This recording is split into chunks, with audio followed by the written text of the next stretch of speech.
দেশের বিদ্যুৎ ব্যবস্থার একটা চিত্র আজ তুলে ধরব। খুঁটি, মিটার, ডিমান্ড চার্জের হাজারো গল্প জমা।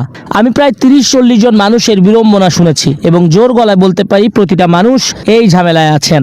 সর্বোচ্চ শেয়ার করবেন ভিডিওটা আশা রাখি। দেখছেন শত শত খুঁটি বা বৈদ্যুতিক পিলার, আর এই পিলারগুলোই বাংলাদেশের এক একটা মানুষের দুঃখ। কারণ পিলারের সংযোগ হওয়া মাত্র রূপকথার গল্প শুরু। 15 থেকে 20 হাজার টাকা দিয়ে এক একটা খুঁটি কিনতে হয় একজন গ্রাহককে। অবাক হবেন জেনে 2012-13 দিকে এই খুঁটি আনতে হতো 27 থেকে 30 হাজার টাকা করেও। এবার আসেন মিটারে, এখানেও ব্যবসা। একটা মিটার কিনে আনতে হয় 5-6 হাজার টাকায়। মিটারের হিসাব তো ওখানেই চুকে যাবার কথা, কিন্তু না, আছে মিটার ভাড়ার চাপ। প্রতি মাসে মিটার ভাড়া দিতে হবে 10 টাকা করে। এরকম কত কোটি গ্রাহকের থেকে 10 টাকা করে নিলে কত টাকা উঠবে? আপনি তো মিটার কিনেই ফেলেছেন, তবে কেন মিটার ভাড়া দিতে হবে? তবে বিদ্যুৎ অফিসের লোকজন বলেন, প্রায় বলতে শোনা যায়, মিটারের কোনো মূল্য নেওয়া হয় না, এই টাকাটা জামানত হিসাবে রাখা হয়। পরবর্তীতে এই মিটারটা ফেরত দিলে অফিসে জামানতের টাকাও নাকি ফেরত পাওয়া যাবে। আদৌ ফেরত পাওয়া যায় কিনা এমন কোনো তথ্য নেই। আর মিটার মানুষ ফেরত নেবে কেন? শুধু তাই না, যেই মিটার লাগিয়ে গেছে বিদ্যুৎ কর্তৃপক্ষ, ওই মিটার নষ্ট হলে 2,500 টাকা দিলে আবার নতুন মিটার লাগিয়ে দেওয়া হবে। কেন 6,000 টাকার মিটার নষ্ট হলে কেন ফ্রিতে দিবে না মিটার? যাই হোক, মিটার লাগালে আছে অদ্ভুত এক খরচ, ডিমান্ড চার্জ। একটা মজার কথা বলি, একজনের বিল নিয়েই গল্পটা হোক। ওনার বাসায় তেমন বিদ্যুৎ সরঞ্জাম নাই, একটা লাইট, একটা ফ্যান চলে।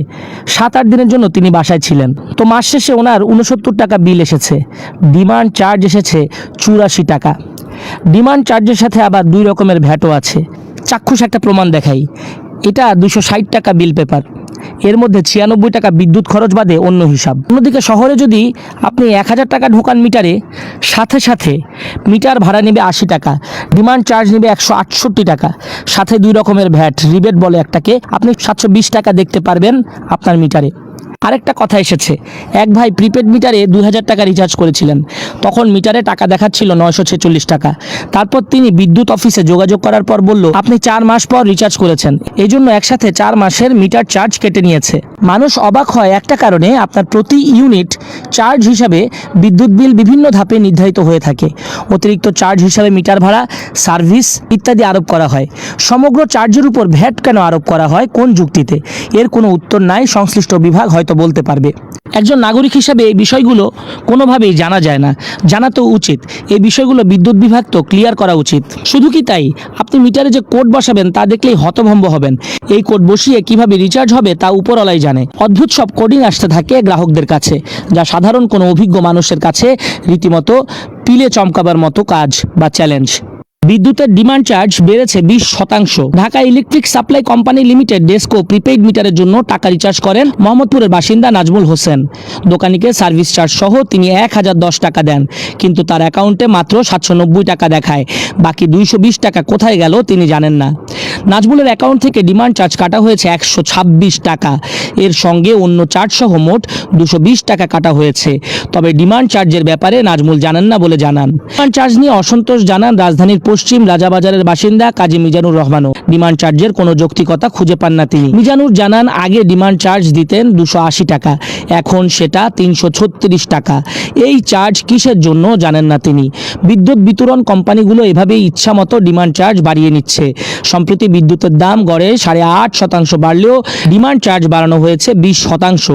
কোম্পানিগুলোর দাবি, চাহিদা অনুযায়ী বিদ্যুৎ পৌঁছে দিতেই বেড়েছে খরচ। ডিমান্ড চার্জের নামে গ্রাহকের কাছ থেকে যে অর্থ নেওয়া হয় তার বৈধতা নিয়ে প্রশ্ন তুলেছেন জ্বালানি বিশেষজ্ঞরা।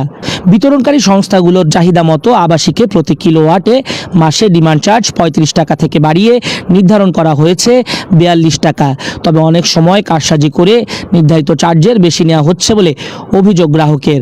তারা বলছেন, বিদ্যুৎ বিতরণ কোম্পানিগুলো কোন খাতে কত টাকা নিচ্ছে তা তারা স্পষ্ট বুঝতে পারছেন না।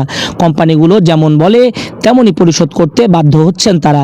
হুট করে ডিমান্ড চার্জ কেন বাড়ানো হয়েছে জানতে চাইলে ডেসকোর নির্বাহী পরিচালক এক বেসরকারি টেলিভিশন চ্যানেলকে বলেন, অবকাঠামোর জন্য একটা ব্যয় কোম্পানিগুলোকে বহন করতে হয়। এই পরিচালনার জন্য বিশেষ করে ডিমান্ড চার্জটা হয়। ডিমান্ড চার্জের নামে গ্রাহকের উপর বাড়তি বোঝা চাপানোর যৌক্তিকতা নিয়ে প্রশ্ন তুলছেন বিশেষজ্ঞরা বলেন, ডিমান্ড চার্জ আমাদের দেশে ওইভাবে প্রযোজ্য হওয়া উচিত না, কারণ রিলায়েবল সাপ্লাই তো নেই।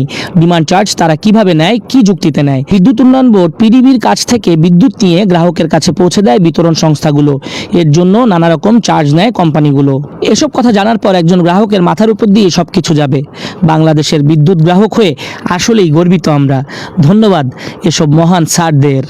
ভিডিওটা বেশি বেশি শেয়ার করুন, আমাদের পেজটি ফলো দিয়ে রাখবেন দয়া করে, আমাদের সাথেই থাকবেন।